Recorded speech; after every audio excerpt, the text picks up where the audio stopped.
वो क्या है और कहाँ से मिलेगी, इसका उत्तर मैं नहीं दे सकता। हे विघ्नहर्ता, यदि आप हमारे विघ्न नहीं हरेंगे तो और किसमें ये सामर्थ्य है? मैं आप सभी को आशीर्वाद देता हूँ। केवल ये विघ्न ही नहीं, इस मंथन के पूरा होने तक जितने भी विघ्न आएंगे वो सभी आपके प्रयासों से दूर हो जाएंगे। पर इस समस्या के समाधान के लिए आपको प्रभु विष्णु से ही सहायता मांगनी होगी।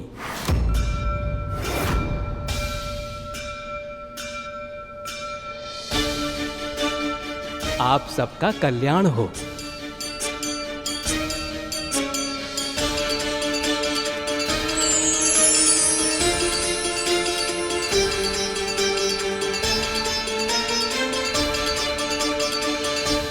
समाधान यदि विष्णु को ही करना था तो समस्या क्यों दी?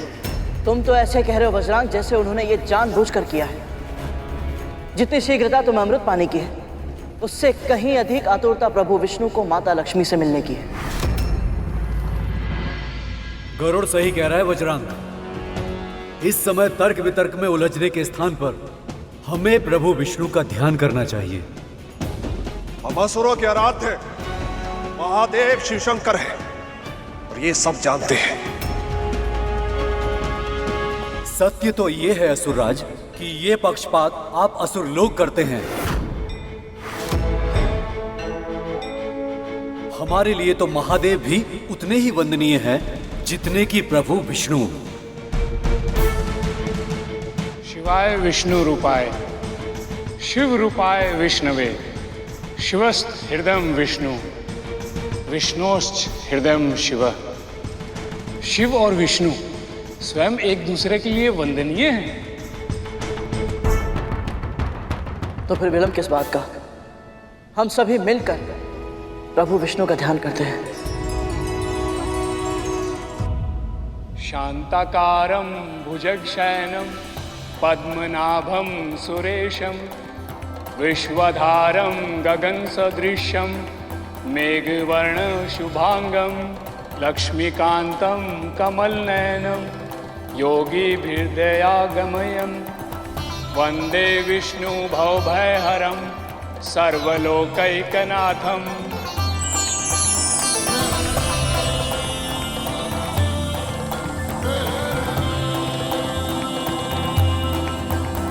ब्रह्मदेव का प्रणाम स्वीकार करें नारायण। प्रणाम स्वीकार करें नारायण।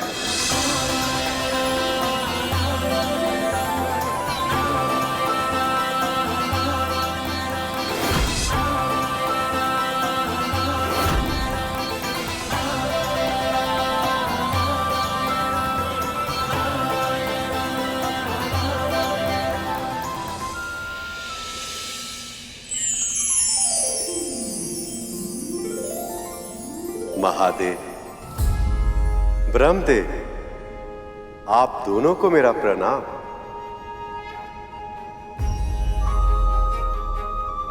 हे नारायण, संसार के हित के लिए, सृष्टि की रक्षा के लिए और प्राणियों के कल्याण के लिए आप अगला अवतार धारण करें प्रभु।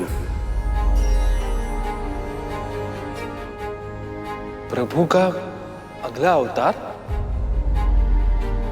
समुद्र मंथन की इस अद्भुत घटना का उद्देश्य केवल समुद्र तल में छुपे अनमोल रत्नों को निकालना नहीं है और ना ही देवी लक्ष्मी का प्रभु से मिलन इसका एकमात्र उद्देश्य है। इसका लक्ष्य तो कहीं अधिक विशाल है, कहीं अधिक महत्वपूर्ण है, क्योंकि वो लक्ष्य है पवित्र आत्माओं की रक्षा करना, दुष्ट आत्माओं का संहार करना, अधर्म का विनाश करना और धर्म को सशक्त कर उसकी फिर से स्थापना करना।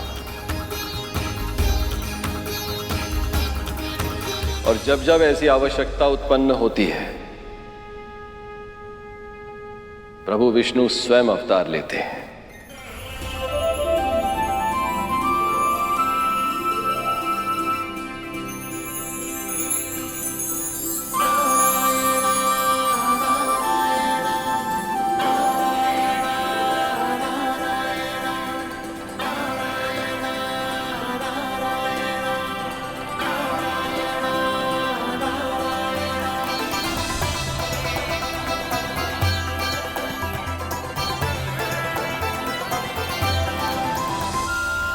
पर मेरा कोई भी अवतार ब्रह्मदेव और महादेव के साथ के बिना संभव ही नहीं।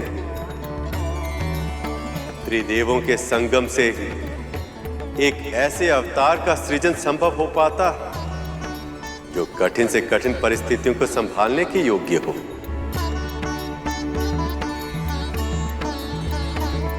प्रभु, मैं अब और प्रतीक्षा नहीं कर पा रहा। कृपा करके बताइए ना, क्या होगा आपका अगला अवतार?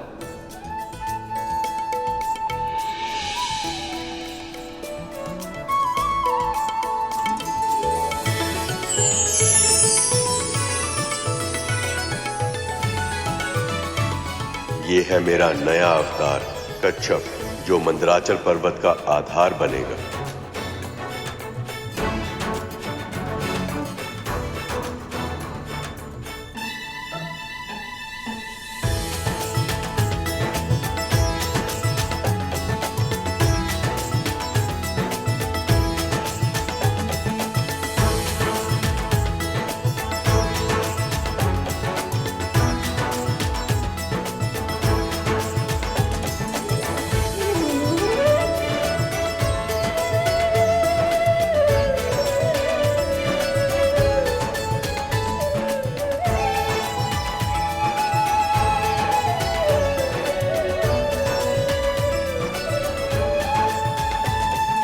ये छोटा सा कश्यप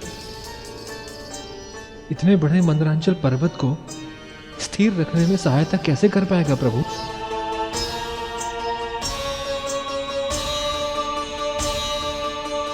मैं तुझे कितना डांटता हूँ, कितना फटकारता हूँ, किंतु फिर भी तू मेरे समीप ही बैठा रहता है। तू मेरा परम मित्र है। इस संसार में तेरे सिवाय कोई और है क्या जो मनुष्य का साथ दे? वेद। क्या कहा तूने?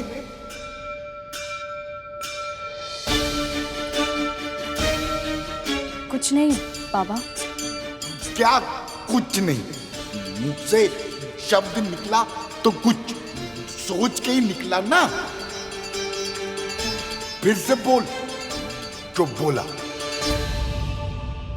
बाबा, मैं अधिक तो नहीं जानती, पर मुझे लगता है यदि कोई वेदों को एक बार पढ़ ले तो चारों वेद और उनमें समाया ज्ञान कभी भी हम मनुष्यों का साथ नहीं छोड़ता। इस श्वान की तरह वेदों की वाणी भी अच्छे और बुरे समय में हमारे साथ रहती है।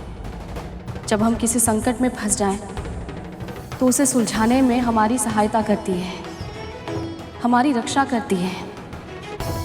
हम भले ही उसे भूल जाएं, पर वो हमें कभी नहीं भूलती बाबा।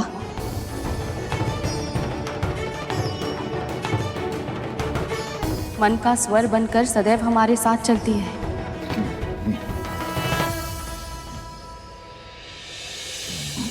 अब मुझे टुकड़ टुकड़ देखती रहेगी या कुछ खिलाएगी भी? भूख से मेरे प्राण निकल रहे हैं। क्षमा कीजिएगा, ये लीजिए।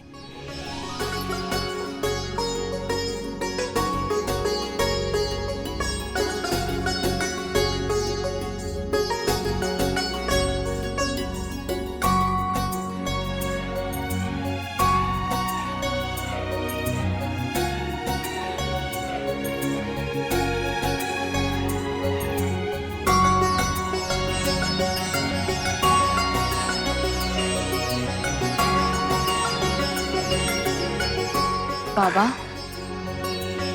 आपका स्वास्थ्य ठीक है ना? क्यों? मुझे क्या होगा?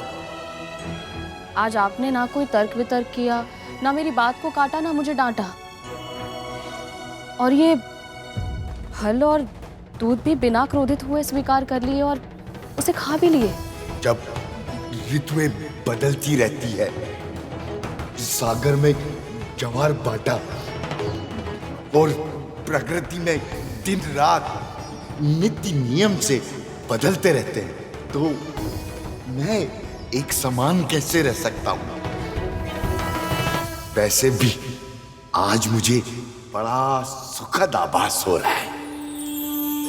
मुझे भी बाबा ऐसा लग रहा है केवल ये कुटिया ही नहीं, पूरा वातावरण किसी दिव्य शुभ ऊर्जा से भर गया है। सारे संकट समाप्त होने वाले हैं, हर दुख दूर होने वाला है।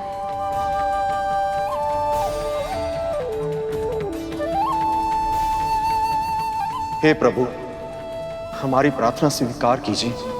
हमें कोई ऐसा संकेत करें जिससे हमारी इस समस्या का समाधान हो जाए।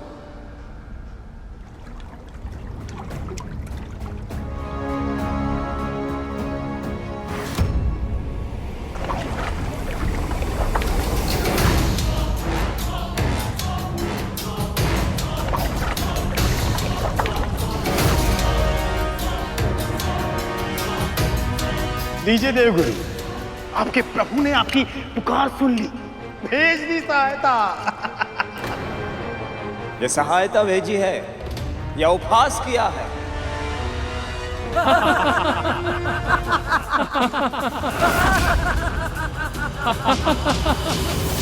अग्निदेव, भगवान विष्णु ने तो कोई सहायता ही नहीं की। अब इस समस्या का समाधान कैसे होगा?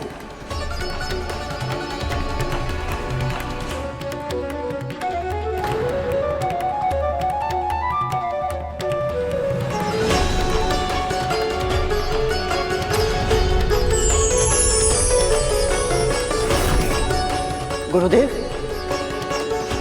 हमने सहायता मांगी और प्रभु स्वयं आ गए।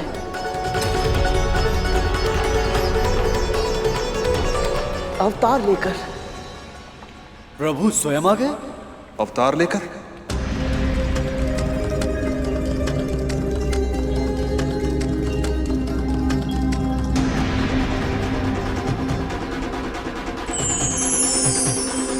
गरुड़ सत्य कह रहा है, ये कोई साधारण कच्छप नहीं है, स्वयं प्रभु नारायण के अवतार हैं।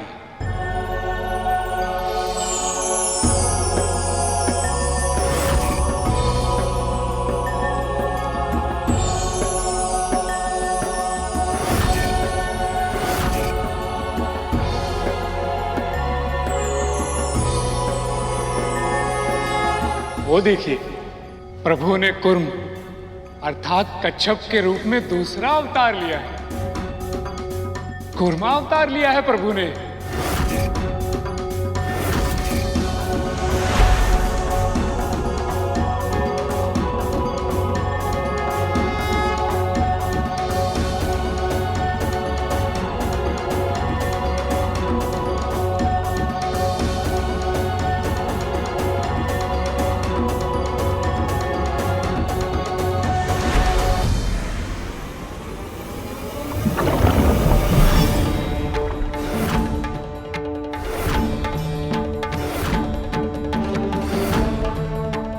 कच्छप कहाँ चले गए? कहीं प्रभु रुष्ट तो नहीं हो गए हम सबसे?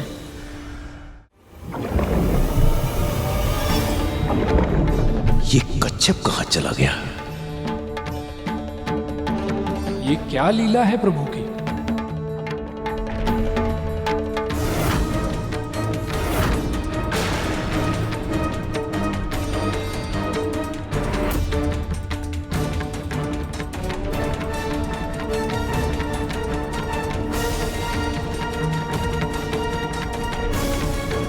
अब ये मंथन कैसे संपन्न होगा?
कमठः कंधी मदस्ते करुणा वरुणालय कुलाचल समुद्रता कुंडली इंद्र समाश्रय कठोर पृष्ठ कुद्रह कुलशीकृत सागर कल्याण मूर्ति है ऋतु भुक प्रार्थना धृत विग्रह।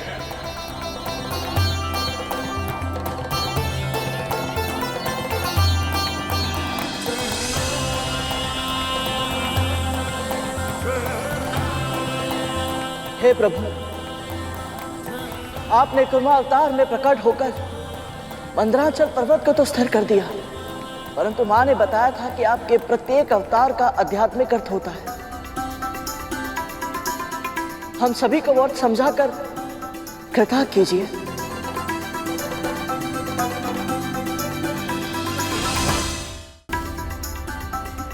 ये प्रश्न तो मेरे मन में भी उठ रहा है प्रभु।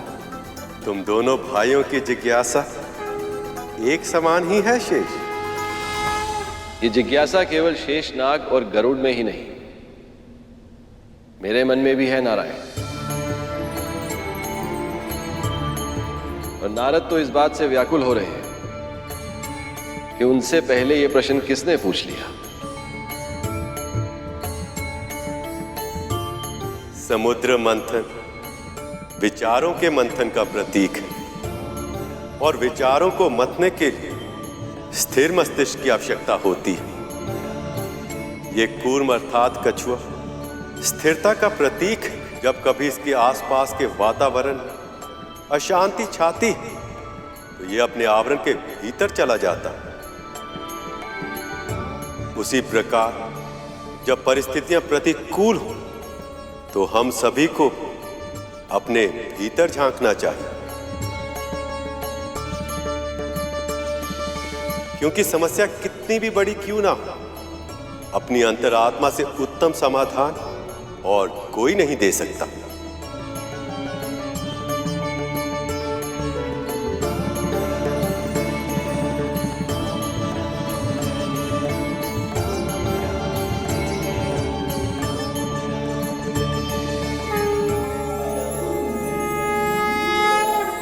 आपके दर्शन करके मन सदैव की तरह प्रसन्नता से भर उठता है प्रभु। हे नारायण, अब हमें जाना होगा, आज्ञा दीजिए। ब्रह्मदेव, महादेव, आप दोनों तो जानते ही हैं, आप दोनों की सहायता के बिना क्षीर सागर का मंथन करना संभव ही नहीं है। आप निश्चिंत रहे नारायण। ये मंथन आपकी इच्छा से ही हुआ है प्रभु, और आपकी इच्छा पूर्ण करने में योगदान देना हम सबका सौभाग्य है। आगे जब भी आवश्यकता होगी हम सहायता अवश्य करेंगे। आज्ञा दें। शांताकारं भुजंगशयनं पद्मनाभं सुरेशं विश्व विश्वाधारं गगन सदृशं मेघवर्णं प्रभु, शुभांगम। मेरे मन में एक प्रश्न उमड़ रहा है। उस प्रश्न की जिज्ञासा से केवल तुम ही पीड़ित नहीं हो शेष, तुम्हारे भाई गरुड़ के मन में भी वही प्रश्न है। प्रभु विष्णु के कूर्म अवतार के कारण मंदराचल पर्वत तो स्थिर हो गया, परंतु इसे मथने के लिए वो डोरी कहां से आएगी जो इतने विशाल पर्वत को अपनी धुरी पर घुमा सके।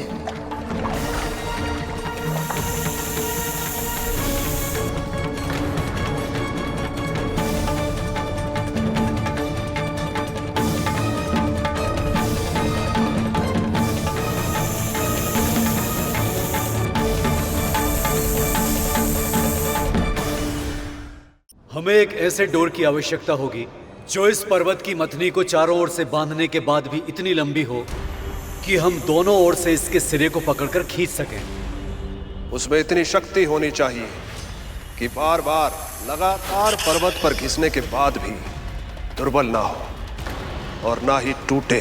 आप दोनों ने बाहरी और शारीरिक गुण के बारे में तो बता दिया, पर जिसकी सबसे अत्यधिक आवश्यकता है उसका हृदय से पूर्ण रूप से शुद्ध होना, अन्यथा वो प्रभु के इस विराट रूप के सामने जा नहीं सकता। परंतु ऐसा कौन हो सकता है मुनिवर? पूरी सृष्टि में केवल एक ही प्राणी है जो इन सब गुणों से युक्त है, जो इस मथनी की डोर बनने के योग्य है।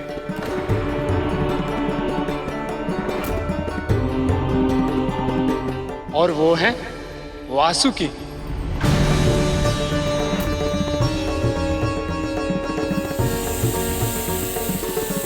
वासुकी, मेरा भाई? नारद ने बिल्कुल सही कहा है शेष। इस कार्य के लिए वासुकी से अच्छी डोरी और कोई हो ही नहीं सकती। तुम्हें तो तुम्हारी तपस्या का फल मिल गया, इसलिए आज मैं और तुम एक साथ हैं। पर वासुकी आज भी अपने आराध्य के दर्शन की, उनके सामीप्य की प्रतीक्षा कर रहा है। महादेव ने कहा था शेष, इस मंथन का उद्देश्य समुद्र तल में छुपे रत्न पाना, देवी लक्ष्मी को लौटाना या अमृत पाना ही नहीं, जो भी पूरे मन से इस अनुष्ठान में अपना योगदान देगा, वह चाहे देव हो, मानव हो, दानव हो या कोई और प्रजाति, उसके हृदय की सबसे बड़ी इच्छा अवश्य पूर्ण होगी। तो क्या इस मंथन के माध्यम से महादेव और वासुकी का मिलन संभव है प्रभु? हाँ शेष, ये मिलन अवश्य होगा, पर कब और कैसे ये तो समय ही बताएगा।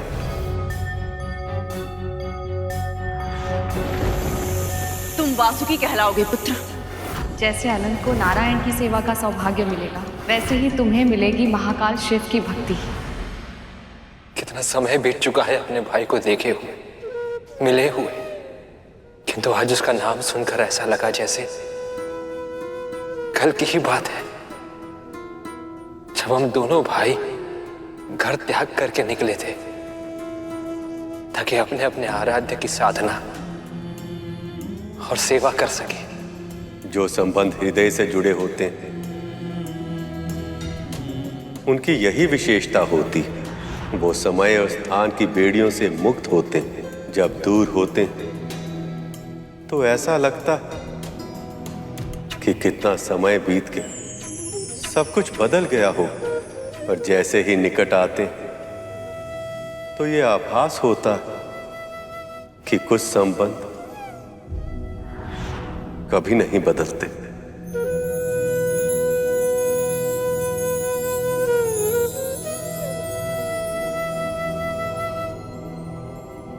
वासुकी ने वर्षों तक महादेव की तपस्या करके इतना तेज और बल अर्जित किया है कि वो इस कार्य को करने के लिए पूरी तरह से उपयुक्त हैं।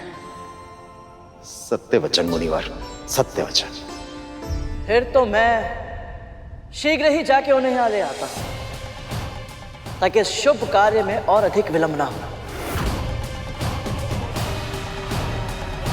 हमने इस पक्षी के अंदर अहंकार की भावना को जगा दिया है।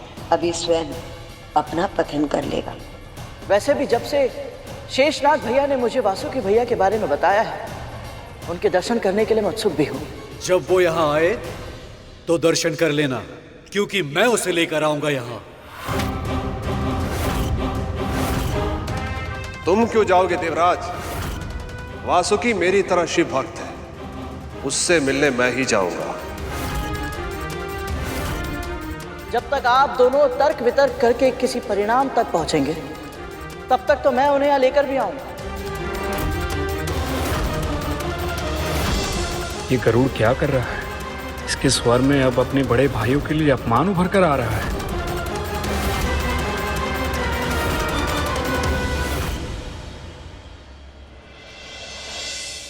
प्रभु, गरुड़ ने मद्रांचल पर्वत क्या उठा लिया? इसका तो स्वर, भाव भंगिमा, हाव भाव सब कुछ ही बदल गया। किसी समस्या के समाधान को ढूंढने के लिए पहल करना अच्छी बात है, परंतु उसका प्रदर्शन करना अनुचित है। सत्य कह रहे हो शेष, पर गरुड़ को तो इस बात का आभास तक नहीं हो रहा कि अब उसके मुख से आत्मविश्वास नहीं, अहंकार बोल रहा है। अब तो बस यही आशा है प्रभु कि कोई शीघ्र इसे इसकी भूल समझा दे। ये कार्य इतना भी आसान नहीं है गरुड़। जो पूरा का पूरा पर्वत उठा सकता है, उसके लिए एक नाग को उठा कर लाना कौन सा कठिन कार्य है मुनिवर? नहीं राम, कहीं ये वासुकी को गिरा ना दे, जैसे इसने अन्य नागों को गिरा दिया था। ऐसा फिर कभी नहीं होगा दीदी माँ। मुनिवर, मेरा विश्वास कीजिए, मैं ये कार्य कर सकता हूं, वो भी किसी और से कहीं अधिक शीघ्र।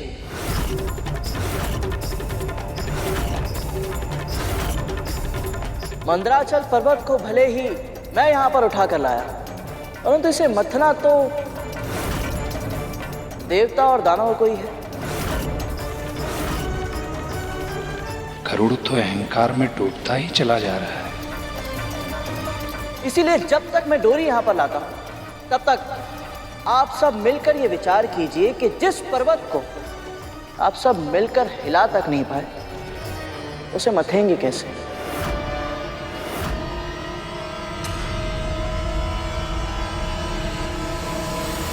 प्रभु, ये गरुड़ अपने भाइयों के साथ कैसा व्यवहार कर रहा है? क्या ये अपने मां के दिए हुए संस्कारों को भूल गया है? गरुड़ संस्कार भूल गया, ऐसा कहना अतिशयोक्ति होगी शेष, पर हां, शिष्टाचार अवश्य भूल गया है।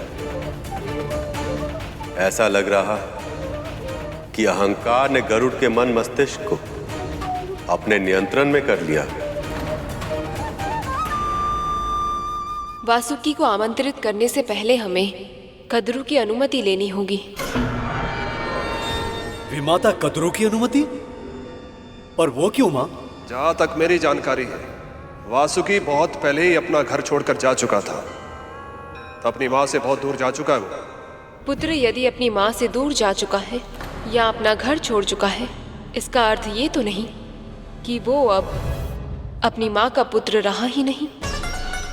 समुद्र मंथन के इस महायज्ञ में देवता मेरे आशीर्वाद से और असुर दीति के आशीर्वाद से सम्मिलित हुए हैं। यहाँ तक कि गरुड़ भी अपनी माँ का आशीर्वाद लेकर ही यहाँ आया है, तो हम कद्रू को इस सम्मान से वंचित नहीं कर सकते हैं।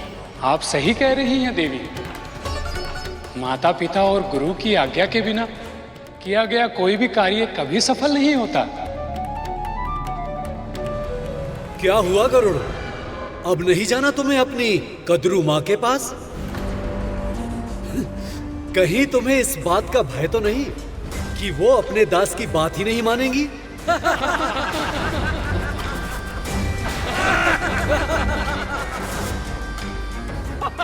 नहीं देवराज, मैं अवश्य जाऊंगा।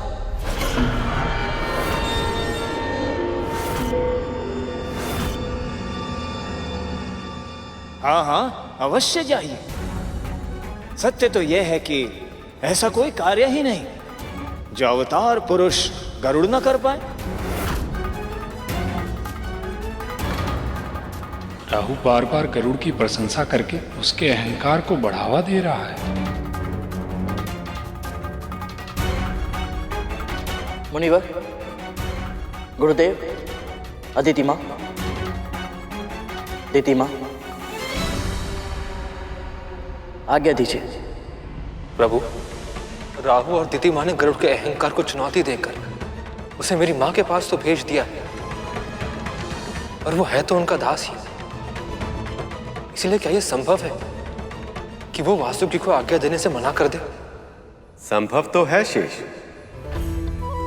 पर यह देखना भी रोचक होगा कि गरुड़ उनकी ना को हां में कैसे बदलता है। सत्य कहूं शेष, मुझे नहीं लगता कि गरुड़ इस बार अपने लक्ष्य में सफल हो पाएगा।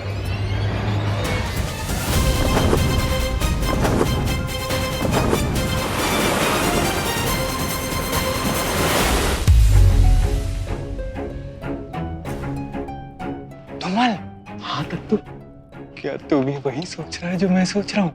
हाँ तब तो जब से ये बाबा यहाँ आया है तब से तो पूरे महल का वातावरण ही बदल गया।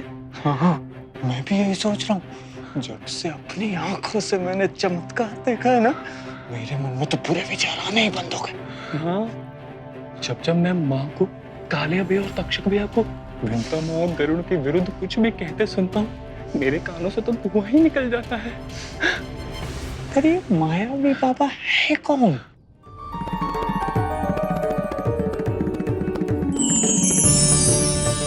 दत्तात्रेय भगवान, दत्तात्रेय भगवान।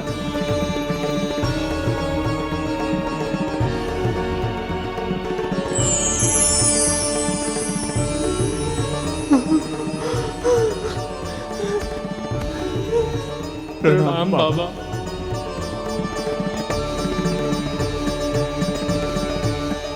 कल्याण।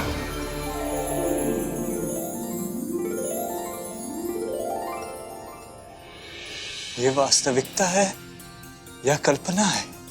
जो तुमने देखा वो तुम्हारी कल्पना हो सकती है,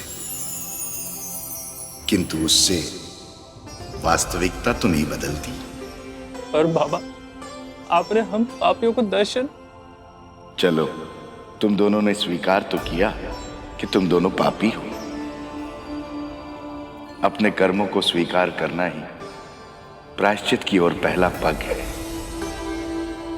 तुम दोनों केवल अपने इस जन्म के कर्म देख रहे हो, किंतु मैं तो तुम दोनों के बीते हुए जन्मों का और आने वाले जन्मों का लेखा जोखा देखकर ही दर्शन दे रहा हूं। पर बाबा, अब इस कुटिया में प्रसन्न हूं, बहुत प्रसन्न।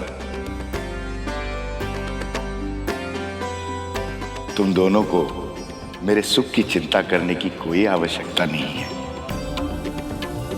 किंतु एक बात का स्मरण रहे, मैं कौन हूं ये सत्य न तो तुम्हारी माता जी को और ना ही विंता को पता चलना चाहिए। मैं जिस उद्देश्य से यहां आया हूं, जब तक वो उद्देश्य पूरा ना हो जाए तब तक ये सत्य तुम दोनों को छुपा कर रखना होगा। जो आज्ञा बाबा। कल्याण हो।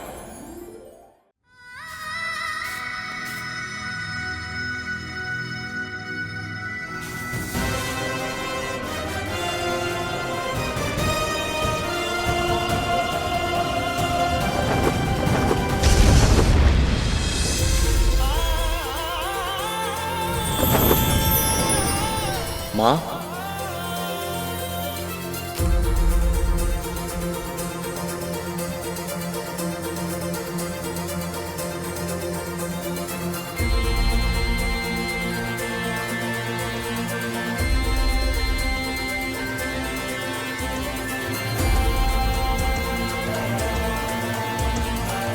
गरुड़,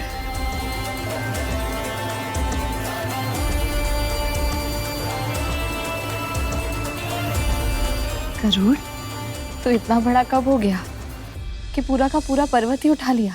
जब तक आपका आशीर्वाद मेरे साथ है माँ, ऐसा कोई कार्य नहीं है जो मैं ना कर पाऊं। मेरा नहीं, प्रभु विष्णु का आशीर्वाद के है। सही कहा माँ। अच्छा माँ, मुझे एक बहुत ही आवश्यक कार्य है। होगा, पर पेट पूजा भी तो आवश्यक है। देख तो सही कितना दुर्बल हो गया है तू। तू चल भोजन कर ले। हाँ, कुछ खा ले। माँ, भोजन करने का भी समय नहीं है। भोजन करेगा तभी तो बुद्धि चलेगी ना। तू चल मेरे साथ, भोजन भी कर ले और बाबा से भी मिल ले। बाबा? गरुड़, तू जिस दिन गया था ना, उसी दिन वन में मुझे एक वृद्ध बाबा मिले थे। दयनीय स्थिति में थे, तन रोग से त्रस्त था, ना भोजन का आसरा था, ना 2 घूंट जल का। इसलिए मैं उन्हें अपने साथ ले आई। फिर तो मुझे इन बाबा से अवश्य ही। दासी! माँ रुकिए, मैं चाहता हूँ। वैसे भी महारानी से मुझे बहुत ही आवश्यक कार्य है। बाबा से बाद में मिल लूंगा। तुझे कद्रू दीदी से क्या कार्य है? ये सब बताने का समय नहीं है माँ, और वहाँ मेरी प्रतीक्षा हो रही होगी। और ये कार्य करके मुझे उन सबको सिद्ध करना है कि मैं कुछ भी कर सकता हूँ। चलता हूँ।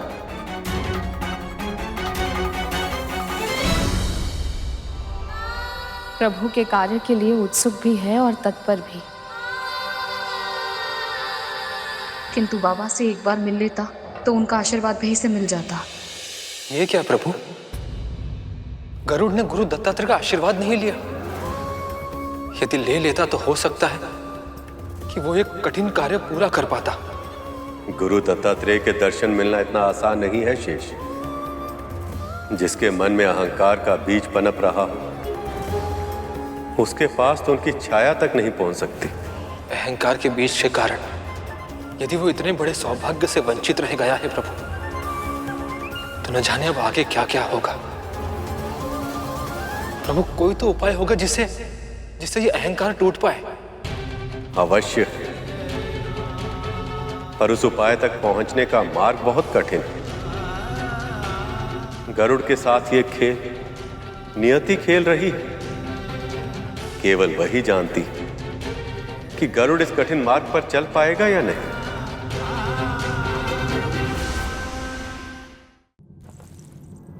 महारानी, प्रभु के कुर्मा अवतार के कारण मथनी तो स्थिर हो गई, परंतु मथनी को घुमाने के लिए एक डोर की आवश्यकता है। और सभी को यही लगता है कि इस कार्य के लिए वासुकी भैया से अधिक उपयुक्त और कोई नहीं है। वही क्यों? ये कार्य तो मैं भी कर सकता हूं। और मैं भी। इन्हें कैसे बताऊं कि ये दोनों इतने शुभ कार्य के लिए योग्य नहीं है। क्षमा चाहता हूं, परंतु मथनी की डोर बनने के लिए जब तब व्रत से अर्जित की गई शक्तियां भी आवश्यक है और मन से शुद्ध होना भी अनिवार्य है। अनुशासन के बंधन के लिए मेरे पुत्री क्यों? ये सारे नियम उस समय कहा थे जब स्वयं नारद मुनि ने तुम्हें मदरांचल पर्वत उठाने की आज्ञा दे दी थी। वो सब तो मैं नहीं जानता महारानी, परंतु इस समय केवल इतना ही जानता हूँ कि प्रभु विष्णु और माता लक्ष्मी के मिलन के लिए समुद्र मंथन बहुत ही आवश्यक है।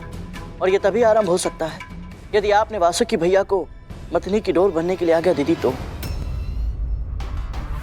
यदि इस मंथन का फल केवल प्रभु और देवी लक्ष्मी का मिलन होता तो ये कार्य करने के लिए देवता उत्साहित रहते, किंतु असुर कभी नहीं। अवश्य ही किसी लाभ का लोभ उन्हें वहां खींच रहा है। क्या है वह?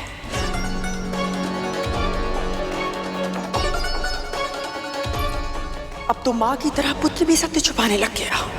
मां ने कौन सा सत्य छुपाया महारानी? इतना अनभिज्ञ होने का स्वांग मत रच मेरे सामने। यहां आने से पहले तू अपनी मां से नहीं मिला? तूने स्वयं नहीं देखा कि वो किसी मार्ग के बूढ़े भिखारी को उठाकर मेरे महल में ले आई है? और आप अतिथि देवो भव बोलकर उसे कुटिया से निकालने को तैयार नहीं है वो। मार्ग का भिखारी? परंतु मां ने तो। बातों में मत भटका, या तो साफ साफ बता दे कि मंथन का सत्य क्या है, या फिर अमृत भी प्राप्त होगा इस मंथन से।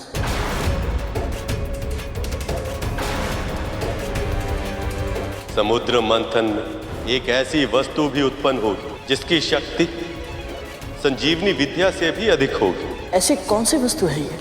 अमृत। समुद्र मंथन से एक ऐसी वस्तु प्रकट होगी जो किसी और उपाय से पाना असंभव है, और वो है अमृत।